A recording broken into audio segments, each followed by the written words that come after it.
मां काली और रक्त बीज की कहानी बहुत साल पहले कसुर सम्राट रंभ ब्रह्मा जी की कठिन तपस्या कर रहा था। उसी समय देवराज इंद्र ने उसे धोखे से मार दिया था।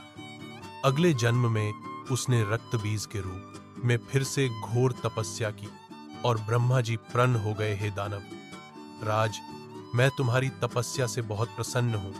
तुम मुझसे इच्छा वरदान मांग सकते हो।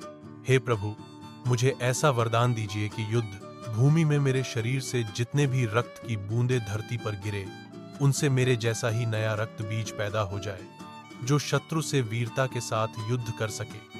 ऐसा ही होगा। ब्रह्मा जी से ऐसा अमोघ वरदान पाकर रक्त बीज महाबलशाली और अत्याचारी बन गया। जैसे एक पूरी सेना तैयार हो गई। देवताओं के पैर उखड़ गए। वे अपने प्राण बचाकर भागने लगे। वे सब कैलाश पर्वत में पहुंच गए। स्वर्गलोक में हाहाकार मच गया। ब्रह्मा, विष्णु और महेश भी पशुपेश में पड़ गए।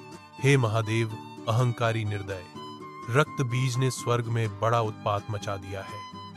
ये देवियों की प्रति भी बहुत तक भाव रखता है।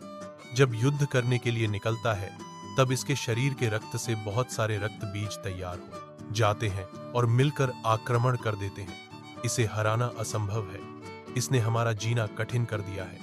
हे प्रभु, इसके उत्पात से हमें बचाइए। भगवान शंकर जी के साथ साथ पार्वती मां को भी क्रोध आ गया। उन्होंने मन ही मन रक्त बीज का संहार करने का संकल्प ले 24 लिया। आप लोग यहां से प्रस्थान कीजिए। उस दुष्ट रक्त बीज का संहार मैं करूंगी। दानव राज रक्त बीज महादेव की नगरी कैलाश पर्वत पर भी पहुंच गया। उसने जब मां पार्वती को देखा तो उनके सौंदर्य पर मोहित हो गया। माता पार्वती को बड़ा क्रोध आया और उन्होंने रक्त बीज को युद्ध के लिए ललकारा। हे दुष्ट दानव, अब तेरा अंत निकट आ गया है। तूने स्वयं अपनी मृत्यु को निमंत्रण दे दिया है। मुझे कौन मार सकता है? मैं एक रक्त बीज से 100,000 और उससे ज्यादा भी बन जाऊंगा।